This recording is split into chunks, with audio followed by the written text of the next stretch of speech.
सूर्य भगवान को अर्घ्य देने के लिए पटना के छठ घाट पूरी तरह से तैयार है।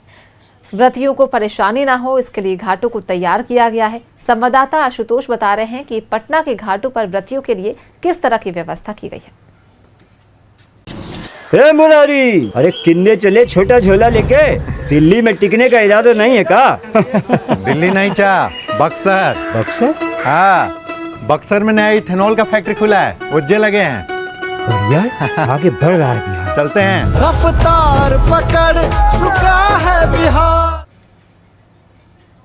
घाटों की और आप देखिए और समझिए कि किस तरह की तैयारी की गई है। और आपको हम दिखा रहे हैं, ये तस्वीर पटना के गोसाई घाट की है और ठीक इसके बगल में एक और घाट राजा घाट भी है, वो भी हम दिखाएंगे। आप देखिए कि किस तरह से बैरिकेटिंग की गई है घाटों की, ताकि जो व्रती यहाँ पर पहुँचे वो सुरक्षित तरीके से अर्घ्य दे पाए डूबते और उगते सूर्य को। क्योंकि ये ख्याल रखा गया है कि मानसून के ठीक बाद जो छठ पर्व होता है और जो घाटों पर व्रती पहुंचते हैं, घाटों की स्थिति वैसी रहती नहीं है। कुछ ही घाट होते हैं वो बेहतर कंडीशन में होते हैं और यही वजह है कि जिला प्रशासन की तरफ से ये लगातार कोशिश की जाती है कि जो भी घाट है वहां पर लगातार बालू भरा जाए ताकि वो पैरेलल हो सके। हालांकि पटना में लगभग 105 ऐसे घाट है जहां पर व्रती अर्घ्य देंगे। इसके अलावा वैकल्पिक व्यवस्था भी की गई है। ये राजा घाट है और यहाँ पर भी कमोबेश वैसी ही तैयारियां की गई हैं। अच्छी बात यह है कि यहाँ पर व्रती अपने दौरे को बेहतर तरीके से रख सकेंगे। सीढ़ियाँ यहाँ पहले से ऑलरेडी बनी हुई हैं,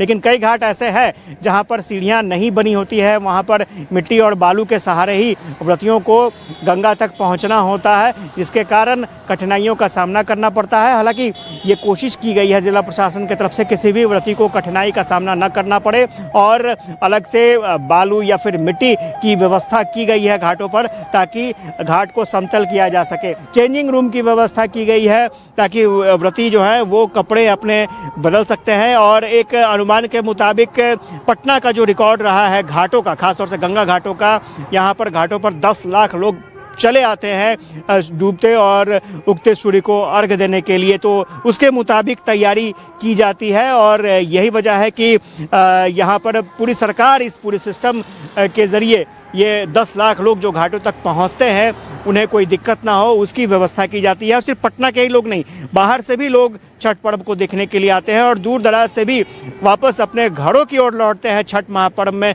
शामिल होने के लिए। क्योंकि छठ महापर्व माना जाता है सहयोग का पर्व है, आत्मसंयम का पर्व है और इसके साथ साथ मनोकामना का भी पर्व माना जाता है कि छठ महापर्व को लोक आस्था का पर्व भी कहा जाता है। क्या पसंद राहुल के साथ आशुतोष चंद्रा, न्यूज़ 11 पटना। 5 बरस बाद पर्व मनावे आए और 2 दिन में चल जाइएगा। 1-2 साल में बबुआ हम तहरो सेट करा दे भुआ। छुटकू, अब बिहार में माहौल बदल गया है। एनडीए सरकार में रोजगार के भरपूर अवसर मिल रहे हैं। पर्व मनाई के बाद तनी दिन रुका ना और एनडीए के चुना ना।